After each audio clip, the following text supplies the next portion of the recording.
만져도 된다라는 제목으로 하나님의 말씀을 나누겠습니다. 지금 코로나 시대에서 함부로 만지면 안 되지만 본문의 제목은 만져도 됩니다라고 정했습니다. 바로 코로나라는 이 전염병이 만든 여러 가지 좀 달라지는 문화들이 있죠. 그 중에 하나가 지금 여러분들이 다 착용하고 있는 마스크 문화가 아닐까 싶어요. 마스크를 착용하는 이유는 다른 전염으로부터 나를 보호하는 것도 있지만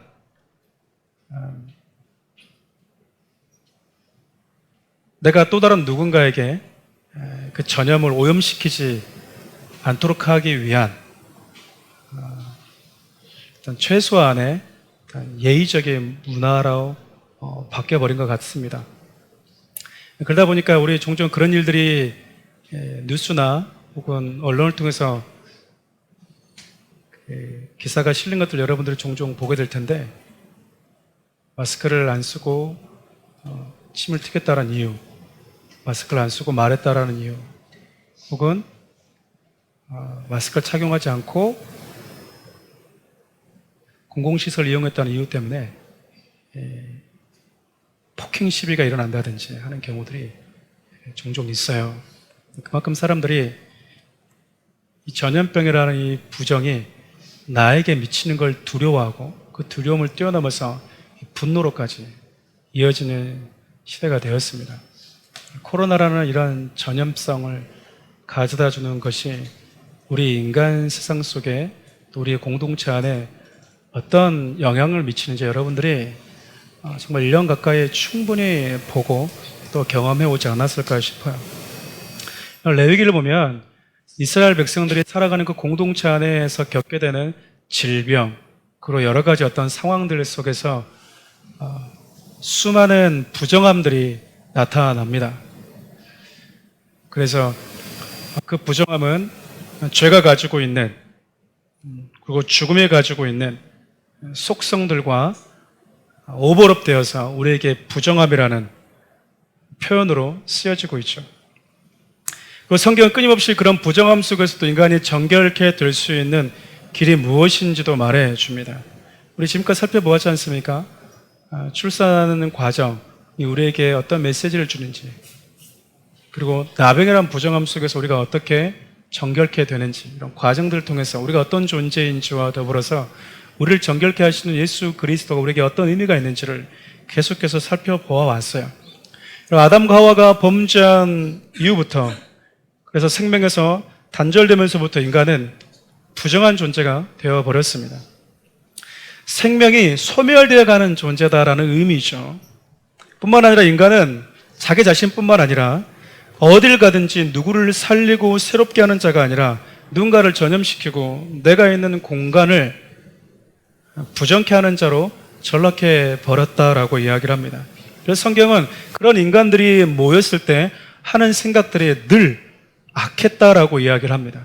우리 창세기 6장 5절 말씀 함께 읽어보겠습니다. 여호와께서 사람의 죄악이 세상에 가득함과 그의 마음으로 생각하는 모든 계획이 항상 악할 뿐임을 보시고, 사람들 마음속에 이 죄인이라는 존재들이 하는 생각과 마음이 늘 악했다라고 이야기를 해요. 다시 말하면 부정한 죄인들, 다시 말하면 거듭나지 않은 죄인들이 2명 이상 모이면 하는 생각이 늘 하나님 보시기에 하나님을 대적하는 생각, 악한 생각이었다고 이야기를 합니다. 그것에 대한 단편적인 부분들이, 그 부정한 인간의 속성에 대한 단편적인 부분들 우리가 나병을 통해서 우리 지지난 시간 레위기 시간에 살펴보았습니다. 오늘은요, 유출병에 관련된 메시지입니다. 15장 전체가 다 유출병에 대한 내용을 담고 있어요. 사람 몸에서 뭔가가 유출된다라는 건데, 15장에 등장하는 사람의 몸은요, 좀 정확하게 얘기하면 남녀의 이 생식기를 의미합니다. 그러니까 남자와 여자의 몸에서 그 생식기에서 유출되는 것, 그것을 부정하다라고 성경이 지금 이야기를 하고 있어요. 그래서 어떤 목사님들은 이 레위기 15장을 설교하는 걸 가장 좀 어려워합니다. 저는 어렵지가 않습니다. 어렵단 말이 무슨 의미인지 아시겠죠? 막 좀 많이 나오거든요, 그런 게. 저는 별로 개의치가 않더라고요. 네. 그래서 어떤 목사님들은 철판을 깔고 설교를 해야 된다라고까지 말씀하시는 분들이 계시는데 굳이 철판까지 깔지 않아도 되겠더라고요. 왜 하나님께서 사람 몸, 특별히 남녀의 몸에서 나오는 이 유출에 대한 부분들을 부정하다라고 얘기했을까? 우리가 본론으로 들어가기 전에 크게 두 가지를 간단하게 살펴보면 첫 번째는 위생적인 부분 때문에 그래요. 여러분 지금 이스라엘 백성들이 출애굽한 이후에 어디서 생활하고 있냐면 광야에서 생활을 하고 있습니다. 200만 명이 넘는 이 공동체가 한 집단을 이루어서 여러분 살아가고 있어요. 우리처럼 매일같이 뭐 샤워하고 싶을 때 샤워를 할 수 있거나 뭐 음식을 냉장고에 보관할 수 있는 그런 상황이 아니에요. 뭐 우리가 뭐 대변을 놓으면은 물을 눌러서 슉 내려갈 수 있는 그런 위생적인 양변기가 있는 것도 아니에요. 어딘가에서 배설을 해야 되고 그런 부정함에 노출되어 있어야 되는 200만 명이 함께 여러분 공동체 집단을 지고 살아간다고 생각을 해보십시오. 네. 위생 상태가 어떻겠습니까? 하나님이 나병이 걸렸거나 전염병이 걸렸을 때는 격리하는 방식, 물을 씻는 방식, 여러 가지 방식들을 통해서 그들을 광야 생활하는 당시의 백성들을 그 백성들의 위생적인 부분들을 분명히 책임지고 돌보고 싶었다라는 그 메시지가 담겨 있다고 우리는 볼 수 있어요. 두 번째는 왜 인간의 몸에서 나오는 이런 유출 같은 부분들을 부정하다고 얘기했을까? 인간의 몸에서 나오는 것, 즉 우리의 몸을 통해서 인간이란 존재 자체가 이 부정을 흘리고 다니는 존재라고 할까요? 그래서 여러분 여성분들도 자주 하시던데 어떻게 남자 화장실 가보지 않았는데 그런 문구를 아시는지 모르겠어요. 남자 화장실 가보면은 무슨 문구가 하나 있습니다. 뭡니까요? 여성분들이 아시네요. 남자가 흘려야 될 것이 눈물 말고 뭐가 더 있다고 얘기하죠. 다시 말하면 인간이라는 존재가 부자연스럽든 자연스럽든 관계없이 부정적인 존재라는 사실, 그리고 그 부정함을 반복되게 처리하는 방식을 통해서 부정한 나를 하나님이 어떻게 정결케 하시는지를 우리 인생의 고비고비마다 하나님은 경험하고 보게 하셨다라는 거예요. 여러분 그래서 오늘 본문을 보면 유출병이 자연스러운 유출과 더불어서 부자연스러운 유출, 그리고 그것에서 우리를 정결케 하시는 하나님의 이 모습 속에 우리를 정결케 하신 예수 그리스도의 메시지가 가득 고스란히 담겨져 있습니다. 본론으로 한번 좀 들어가 보겠습니다. 15장은 33절까지 기록되어 있는데요. 1절부터 18절까지는 남성의 유출입니다. 남성의 몸에서 나오는 유출. 그리고 19절부터 33절까지는 여성의 몸에서 나오는 유출을 이야기합니다. 이걸 조금 더 세분화하면요, 1절부터 15절까지는 남자의 몸에서 유출되는 부자연스러운 유출을 얘기해요. 부자연스러운 유출. 유출 중에서도 이거는 부자연스러운 유출. 그리고 16절부터 18절까지는 남성의 자연스러운 유출. 자연스러운, 어쩔 수 없이 남자면은 나오는 유출. 19절부터 24절까지는요, 여성의 유출 중에서도 자연스러운 여성의 유출. 25절부터 마지막 절까지는 여성의 부자연스러운 유출을 다루고 있습니다. 하나님이 정말 우리 인간의 삶에 대해서, 또 인간의 어떤 몸에 대해서 얼마나 관심이 많으신지 모르겠어요. 이것이 우리에게 어떤 영적인 의미를 담고 있는지 한번 좀 살펴보고 싶은데, 어떤 목사님들 이거를 4개로 나눠서 설명하시지만 저는 크게 2가지로 나눠서 설명하도록 하겠습니다. 부자연스러운 유출과 자연스러운 유출. 크게 2개를 나눠서 여러분과 함께 말씀을 좀 설명해 보고 싶습니다. 먼저 16절부터 18절까지 그리고 19절부터 24절에 등장하는 자연스러운 유출에 대해서 이렇게 좀 살펴보고 싶습니다. 남성의 자연스러운 유출, 여성의 자연스러운 유출. 남성의 자연스러운 유출은 몽정이죠. 그리고 남녀와 성관계를 맺을 때 나오는 설정, 그게 남자의 몸에서 자연스럽게 나오는 유출입니다. 여성의 몸에서 나오는 자연스러운 유출은요, 생리현상이죠. 생리죠, 생리. 매월마다 여성들이 하는 월경이라고 할 수 있겠죠.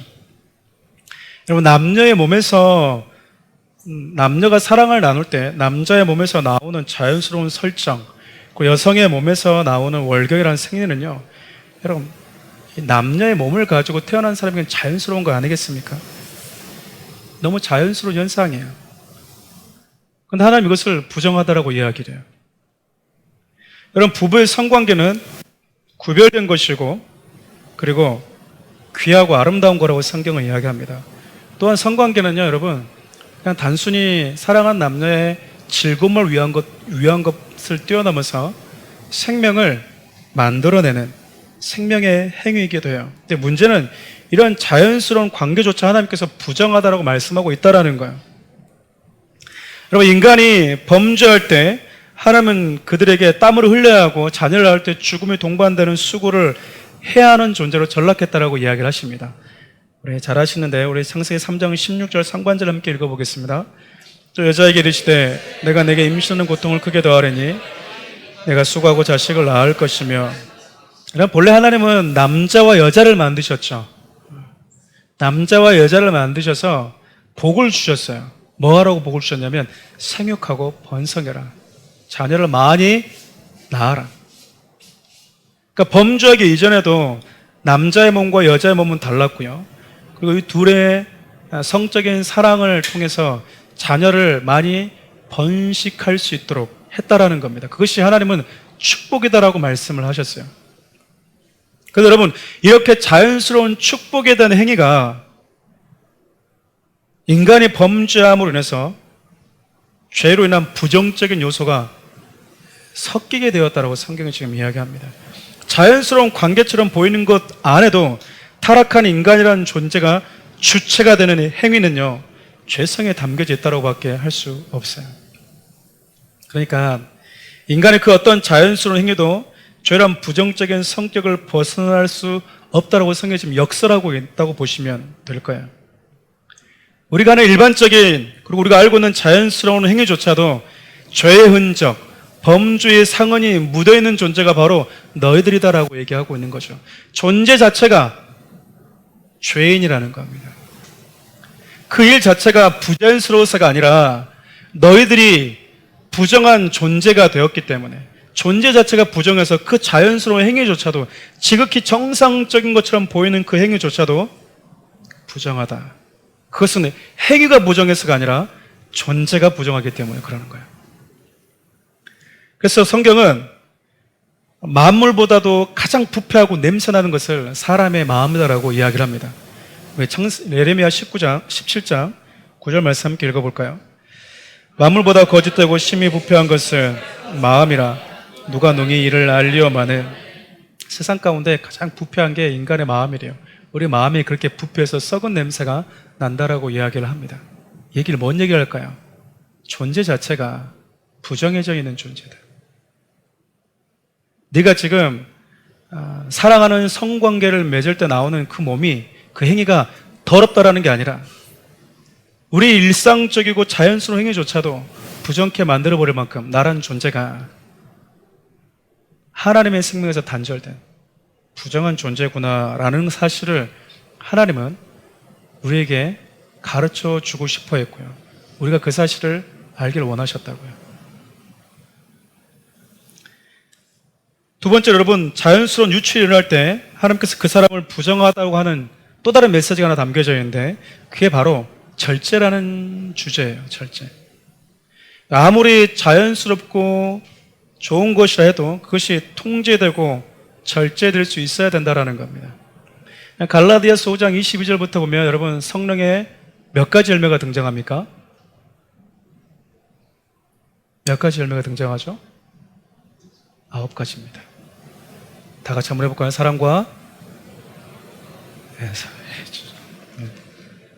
사랑과 희락과 화평과 오래 참음과 자비와 양성과 충성과 온유와 절제. 마지막 성령의 9번째 열매가 절제입니다. 여러분, 가끔 통제되지 못하고 절제되지 못한 이 성적인 행위로 인해서 누군가가 씻을 수 없는 아픔과 상처를 경험하기도 합니다. 그러면 사람이 동물과 다른 것이 있다면 절제라는 교양을 가지고 있다는 거예요. 사람에게 3대 욕구가 있죠. 수면 욕구와 더불어서 식욕, 성욕이 인간의 3대 욕구라고 이야기를 합니다. 그러니까 본능적인 욕구인 거죠. 그런데도 인간이 짐승과 다른 게 있어요. 내가 며칠 굶었어요. 며칠 굶었는데 밥이 나왔어요. 그럼 그때 여러분 어떻게 먹습니까? 자, 이 가장 좋은 손가락 10개를 이용해서 이렇게 떠먹는다. 손들어 보시겠습니까? 아무도 없어요. 네. 아무리 배가 고파도 뭐부터 찾죠? 네, 숟가락 주세요. 젓가락 주세요.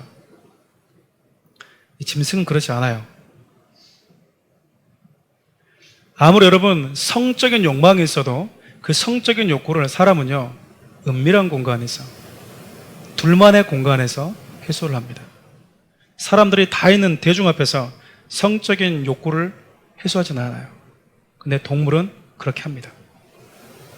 동물은요, 자신의 성적인 욕구가 발동이 되면 사람이 있든지 자신들과 같은 짐승의 동료가 있든지 상관이 없어요. 근데 사람은 그렇지 않아요. 절제할 수 있고 통제될 수 있다라는 거죠. 여러분, 지금 우리가 사는 세대가 얼마나 우리의 인간됨이 짐승화되어 가고 있는지, 사탄이라는 문화 속에서 얼마나 우리 인간이 하나님 주신 존귀함을 잃어버리고 있는지 정말 심각한 수준에 이르고 있어요. 사탄은요, 문화라는 거짓된 프레임을 가지고 인간을 짐승과 다를 바 없는 존재로 많이 전락시켜버렸습니다.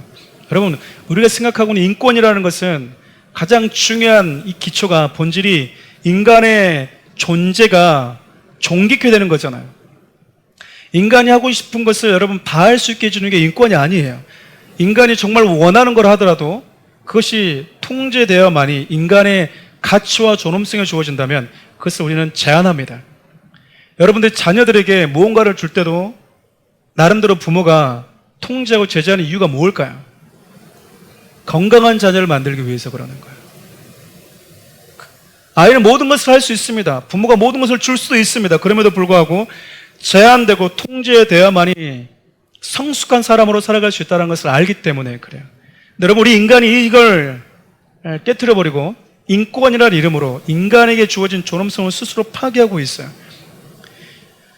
그래서 어떤 정도까지 나갑니까?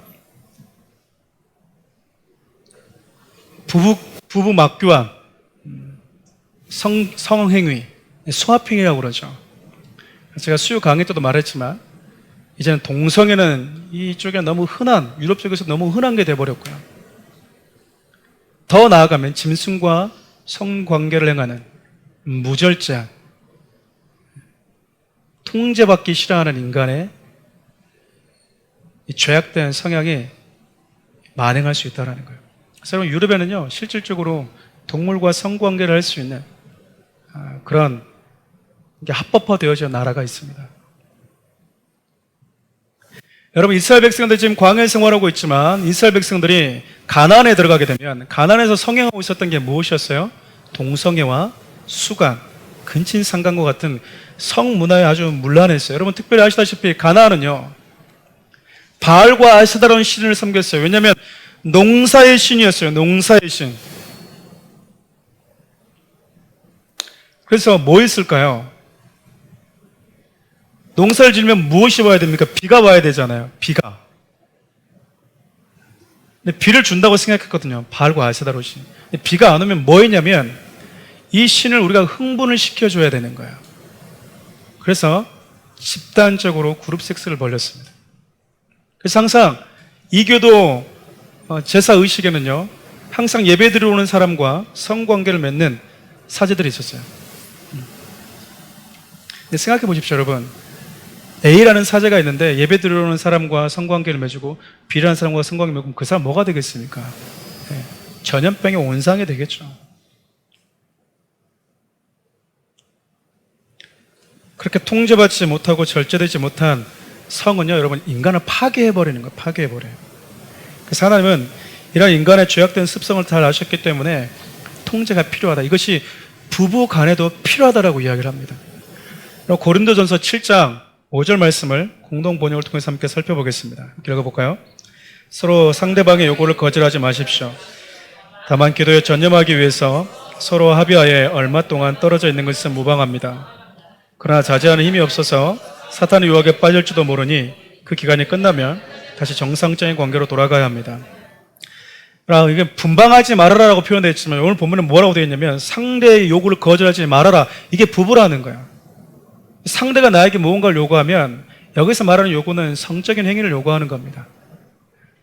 남편이 아내에게, 아내가 남편에게 성적인 요구할 때 거절하지 말아라.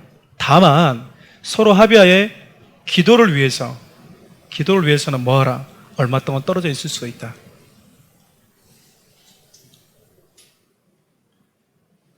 하나님이 지금 뭐라고 얘기하시는 거예요? 부부는 늘 함께 있어야 된다. 서로의 요구에 서로가 반응해 줘야 된다. 그런데 그런 자연스러운 부부의 관계도 기도에 집중하고 싶을 때, 기도에 전념할 때 절제할 수 있다. 이렇게 얘기하는 겁니다. 아내가 대신 혹은 남편의 상대가 또 기도를 또 너무 오래 하면 안 되겠죠. 네, 100일 들어간다 이래보면 힘들겠지만 적당하게 남편과 서로 상의하에서 부부끼리 해야 된다는, 그러나 분명히 뭐라고 얘기하냐면 그렇게 내가 합법적으로 성적인 사랑을 나눌 수 있는 대상에 대해서도 절제는 필요하다고 성경이 이야기합니다. 그 부분이 레위기 15장 19절에 담겨져 있어요. 우리 표준 세번역 함께 읽어보겠습니다. 여자가 몸에서 피를 흘릴 때 그것이 그 여자 몸에서 흐르는 월경이면 그 여자는 이래 동안 불결하다. 그 여자에게 닿는 남자는 모두 저녁 때까지 부정하다. 참 독특하죠. 그 여자에게 닿는 누구라고 얘기해요? 얘기는 역으로 얘기하면 뭘까요? 여성에게 접근하는 사람은 누구밖에 없다라는 거예요. 여기서 남자는 누굴까요? 대부분 남편이겠죠.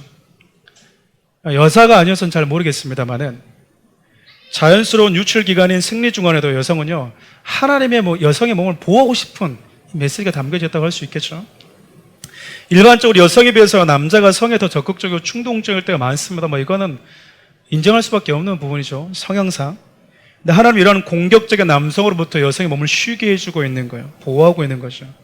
그러면서 그 쉼을 통해서 남자들의 공격적인 성을 통제하고 있는 거예요. 죄가 아니고 합법적인 네 아내 몸에도 이 기간에는 절제해야 돼. 통제돼야 돼. 라는 거예요. 하나님이 참, 여러분, 좀 독특한 분 같지 않습니까? 좀 멋진 분 같지 않아요? 마음대로 해라. 하고 싶은 대로 다 해라. 이거 아니라 이 기간에는 절제해라. 합법적이라도. 하나님은요, 저와 여러분들에게 처음에 아담과 하와를 창조하셨을 때도 그렇게 말씀하셨어요. 다 네 임의로 할 수 있어. 근데 할 수 없는 게 있어. 인간이 하나님이 정하신 이 통제를 무시할 때 그때부터 여러분 우리의 삶은 무너지기 시작한다라는 겁니다. 정리하면 하나님은 자연스러운 부부간의 관계 속에서도 통제와 절제가 필요하다라고 이야기합니다. 하나님은 자연스러운 유출을 통해서 인간이 하는 그 어떤 자연스러운 행위조차도 부정할 수밖에 없는, 부정케 만들어버리는 존재론 자체가 그렇게 부정한 존재다라는 사실과 더불어서 존재 자체가 타고난 죄성을 가지고 있어서 정결함이 필요한 존재다라는 사실을 우리에게 말씀하고 싶어 하시는 겁니다. 두 번째, 여러분, 부자연스러운 유출이 우리에게 주는 의미는 뭐가 있을까요? 왜 하나님은 남성의 부자연스러운 유출에 대해서 성경이 부정하다라고 이야기할까? 아까도 서두에 말씀드렸던 것처럼 몸에서 흘러나오는 이렇게 되어 있지만 원어는요, 생식기에서 나오는 이렇게 되어 있습니다. 남성의 부자연스러운 유출은 위생뿐만 아니라 공동체 안에 윤리 도덕에도 문제를 야기시키기 때문에 그래요. 그래서 이 남성의 몸에서 자연스럽게 나오는 소변이나 대변 이런 게 아니라 이 부자연스러운 유출을 많은 학자들은 어떻게 보냐면 만성 비뇨기 질환에 의한 유출을 봅니다. 성병인 거예요, 쉽게 얘기하면. 저도 아직 한 번도 임질이나 매독 같은 거를 보지는 않았는데 요즘에 에이즈라는 그런 질병도 있지 않습니까? 그러니까 임질과 배독과 같은 이 성병이 주된 원인이겠죠. 그렇다면 지금 하나님께서는 남성들에게 뭘 금하고 있다고 볼 수 있을까요? 부정적인 성관계. 합법적이지 않은 하나님이 금하신 성적 행위를 하지 말라는 겁니다. 여러분, 우리 에이즈는 어떤 과정을 통해 생긴 여러분 잘 아실 거예요. 그 파괴적인 성병이 정상적인 건강한 관계에서 이루어지는 게 아니라 부정적인 관계에서 이루어진다는 겁니다. 동성행위자들은 특별히 여러분 학문 성관계를 맺는데 학문이 파괴되어서 기저귀를 차고 다니는 동성애자들이 의외로 많다라고 이야기해요. 이게 무슨 말일까요? 통제가 안 되는 거예요. 내 머리에서. 우리가 앉아있으면 내가 소변이 마렵고 대변이 마려워요. 예를 들면 그러면 우리 뭐 하냐면 지금 예배 시간이니까 끝나고 가야지. 통제가 되는 거예요. 여러분, 이런 부자연스러운 건요, 내 통제에서 벗어나요. 그러니까 뭘 차고 다니는 겁니까? 동성애자들이 기저귀를 차는 거예요. 다시 말하면 왜곡된 성행위는 나뿐만 아니라 내 삶을 부정케 만든다, 그 말입니다. 그래서 성경은 부자연스러운 유출이 나오는 사람뿐만 아니라 그 사람이 앉았던 곳, 만진 곳 모든 것이 다 부정하다라고 이야기를 합니다. 4절 말씀 함께 읽어볼까요? 유출병 있는 자가 눕는 침상은 다 부정하고 그가 앉았던 자리도 다 부정하니라. 이것은 비단 남성뿐만 아니라 여성도 마찬가지입니다. 여성도 부자연스러운 유출이 있어요. 매달하는 이 생리라는 월경 이외에 나의 통제에 의해서가 아니라 부자연스럽게 자꾸 피가 나오는 경우가 있다는 거죠. 그 대표적인 게 유출병이에요. 유출병. 혈류병 같은 거죠. 쉽게 얘기하면. 그러니까 죄인이라는 그 부자연스러움은요, 내가 있는 현장을 부정케 만들어버리는 파괴를 가지고 있다라는 겁니다. 그것이 네가 앉았던 곳, 네가 만진 곳 다 부정해요. 부자연스러움을 가지고 있는 자는 가는 곳마다 세상을 어떻게 만들어버린다는 이야기죠? 부정케 만드는 힘이 있다고 성경이 지금 이야기를 하고 있어요. 인간은요, 이렇게 부정한 속성을 가지고 있는 존재다라고 성경이 이야기합니다. 하나님은 부자연스러운 유출이든지 자연스러운 유출이든지 관계없이 모든 인간은 정결케 되어야 된다라고 이야기를 합니다. 근데 여러분, 정결케 되는 과정에 약간의 차이가 있습니다. 자연스러운 유출이 일어날 때 정결의식과 부자연스러운 유출이 일어날 때 정결의식에 약간의 차이가 있어요. 먼저 남녀와 상관없이 자연스러운 유출에 걸린 당사자에게 접촉된 것들 있잖아요. 물건이나 사람은요, 물로 몸을 씻어야 됩니다. 그리고 다음 날이 돼야지 깨끗해져요. 그런데 부자연스러운 유출병에 걸려있는 남자와 여자는, 당사자는요, 물로 씻을 뿐만 아니라 일주일간 격리됩니다. 부정해지고요, 8째 날이 돼야만이 비로소 정결케 됩니다. 근데 반드시 뭐가 들어가야 되냐면 속죄와 번제를 드려야 돼요. 이 이야기는 부정적인 유출은, 그 부정함은 속죄가 필요하다라는 걸 의미해 주고 있는 거예요. 자연스러운 유출일 땐 속죄하지 않아요. 속죄 제사를 드리지 않습니다. 번제 제사를 드리지 않아요. 그런데 부정적인 유출은요, 하나님이 제사를 드릴 때 속죄 제사와 번제를 반드시 드려라라고 얘기를 해요. 속죄가 필요하다라는 겁니다. 그 번제는 뭘 의미할까요? 다 태워드리는 거잖아요. 이제 하나님, 내 몸이 하나님이 금하신, 하나님이 나에게 정해주신 테두리를 벗어나는 성적 행위로 인한, 그걸로 인한 내 몸에 부정적인 유출이 왔다면 이제 내 몸은 주님의 겁니다. 이제 내가 주님께 온전하게 내 삶과 내 몸을 헌신하고 드리겠습니다라는 그 결단이 번제에 담겨져 있다는 거야. 그동안 내 임의대로 내 몸에 내가 주는 것처럼, 우리식으로 얘기하면 조금 더 극단적으로 표현하면 내 몸은 마음대로 이렇게 살아왔다라는 거예요. 지금 하나님 뭐라고 얘기하고 있는 거죠? 그럼 이제 내 몸은 주님의 겁니다. 우리 아까 찬양했지 않습니까? 난 주님의 것, 주님의 거라는 거예요, 번제가. 정리하면 이래요, 여러분.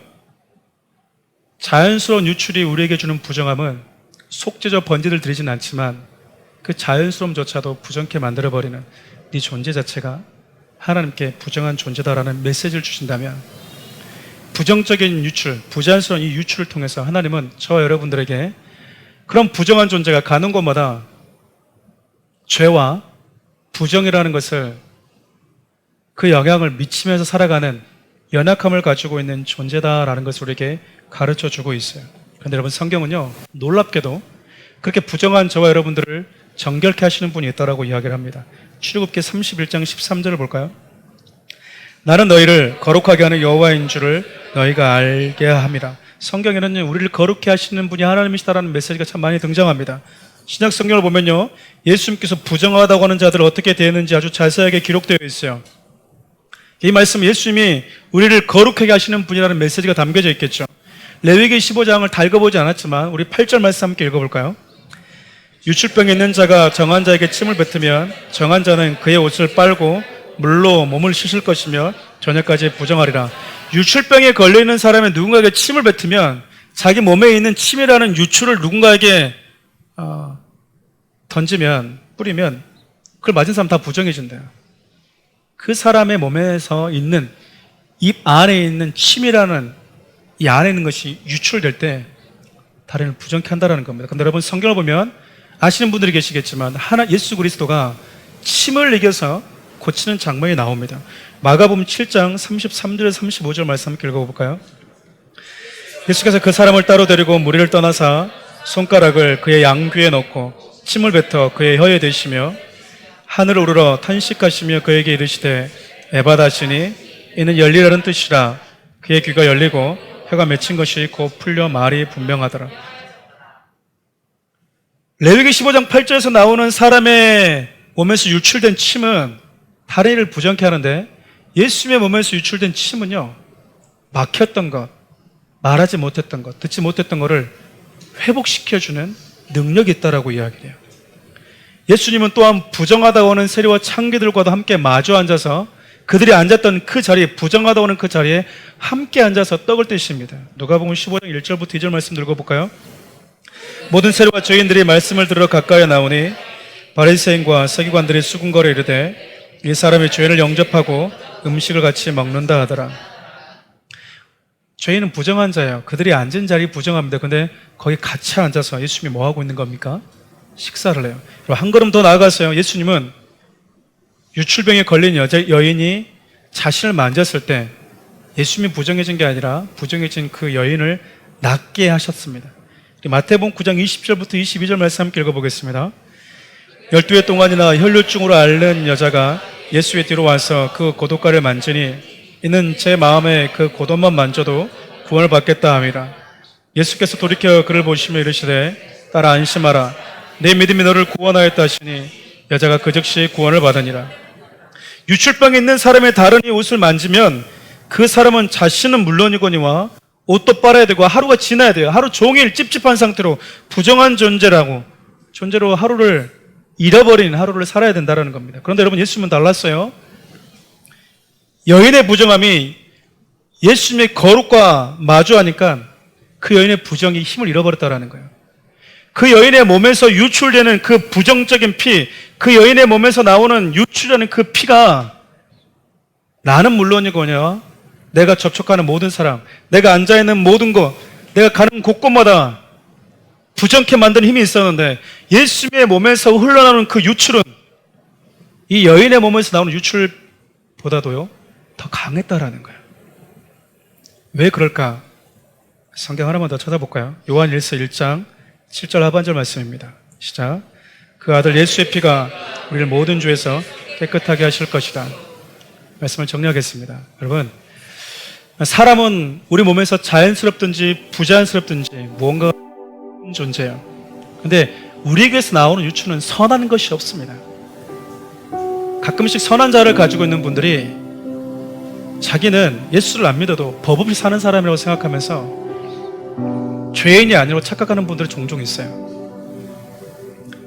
좀 악한 자가 있는 분들은 나는 악한 것 같아, 동의는 하지만 선한 자를 갖고 있는 분들, 우리 흔히 법 없이 산다고 하는 분들은 자기가 크게 부정을 끼치고 누군가에게 피해를 주는 사람이라고 생각하지 않습니다. 성경은요, 네 존재 자체가 그렇다고 얘기를 해요. 너는 그것을 유출하며 다니는 존재이다. 너는 네가 있는 곳뿐만 아니라 네가 만나는 사람들, 네가 있는 공간을 부정케 만드는 유출하면서 사는 자이다. 부정을 유출하면서 사는 자. 그런데 예수님은 생명을 유출하는 존재라는 거예요. 여인의 몸에서 흘러나왔던, 혈루증 여인에서 몸에서 흘러나왔던 그 피보다도 예수 그리스도 십자가에서 유출된 그 생명의 피가 더 강하다는 거예요.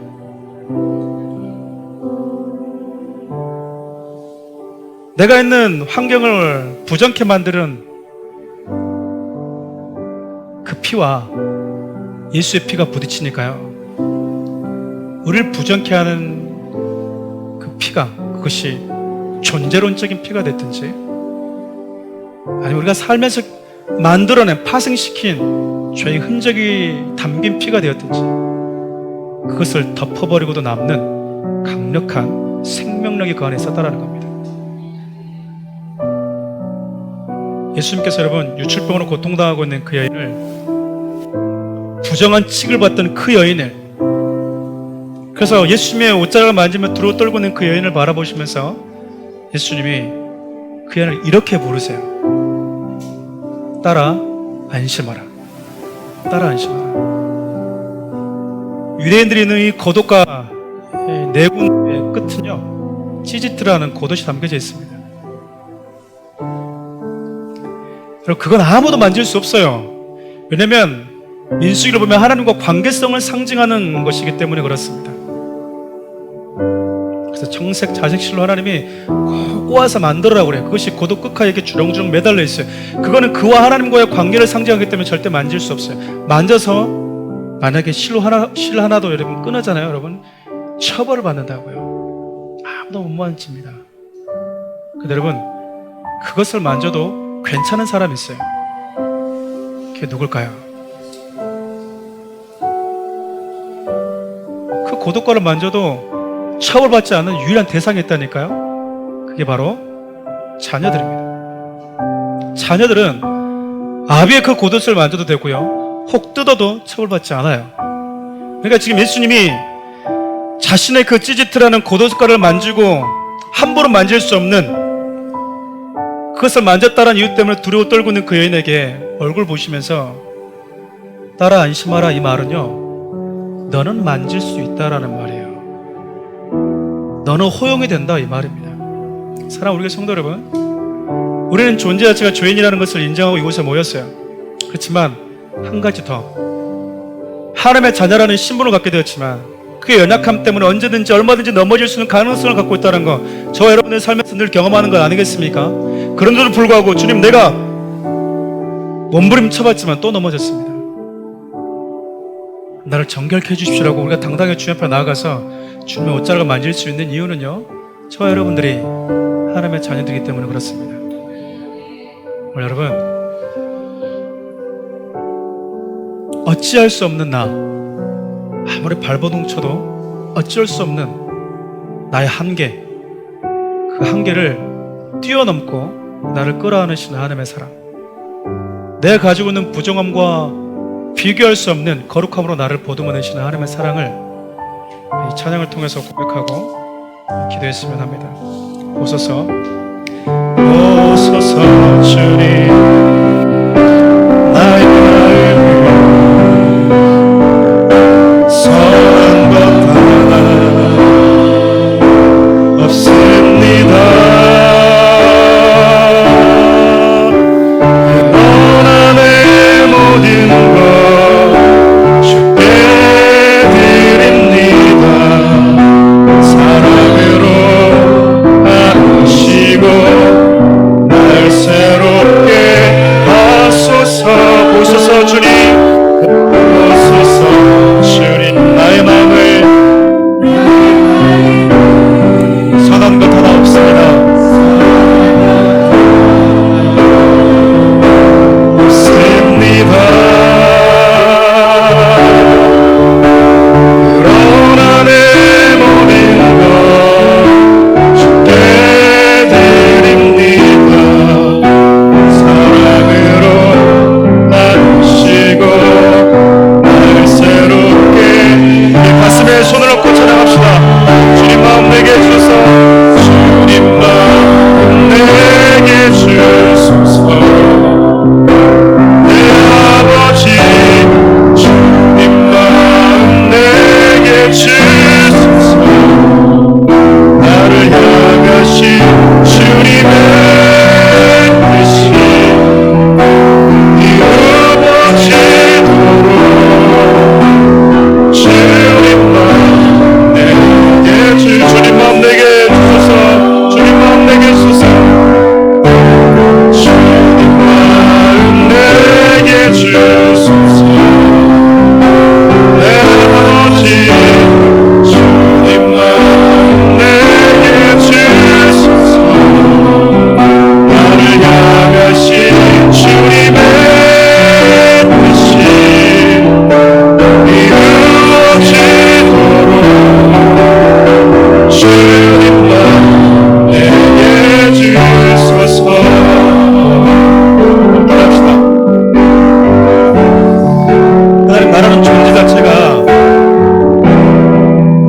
생각과 내 마음이 아무보다 부패해서 되는 것마다 부정한 것을 흘리고 다니는 연약한 존재를 고백합니다. 하나님, 내가 가진 그 연약함과 부정함보다 내 몸에서 흘러나오는 부자연스러운 그 피를 덮어버릴 만큼 나를 정결케 하는 그 피가 예수의 피라는 사실을 우리가 믿고 고백함으로 기도합시다. 나를 정결케 하시는 예수 그리스도의 그 은혜를 우리가 좀 찾아가고 감사함으로 고백하고 기도했으면 좋겠어요. 나아가서 하나님, 사랑하는 우리 교회가 주님으로부터 흘러나오는 생명의 유출이 되게 해주십시오. 사랑하는 우리 성도들이 가는 곳곳마다 부정이 아닌 생명을 살리는, 생명을 유출시키는 자, 생명을 유출시키는 교회가 되게 달라고 기도합시다.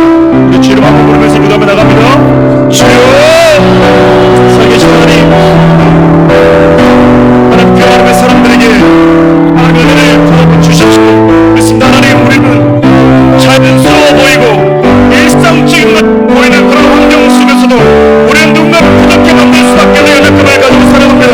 그렇게 우리는 연약하고, 그렇게 우리는 하나님의 생명에서 단절되어 버리는, 하나님 어찌할 수 없는 죄인임을 고백합니다.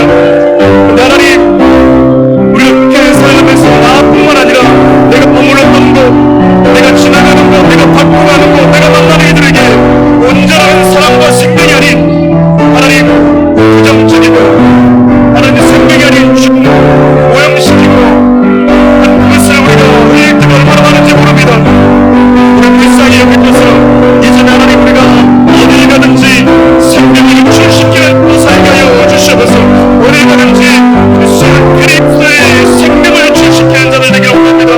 하나님, 혈육신 여인의 몸에서 나왔던 그 피에 하나님 그것을 덮어버린 만큼 예수 그리스도의 보혈은 더 강하고 하나님 그 죽음보다도 강한 생명이 우리 예수 그리스도께 있음을 고백합니다. 사랑하는 귀한 성도들, 사랑하는 우리 교회 모든 성도들이 어딜 가든지 하나님 예수 그리스도의 생명을 유출시키는 자로 살아갈 수 있도록 하나님 도와주셔서, 사랑하는 귀한 성도들이 가는 곳마다 하나님 마음 다쳤던 자들, 상한 자들, 하나님 죽었던 자들이 살아나게 하여 주시옵소서.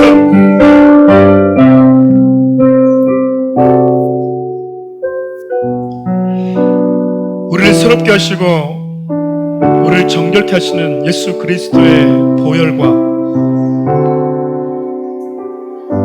우리를 향해서 너는 내 딸이다, 언제든 넘어졌을 때,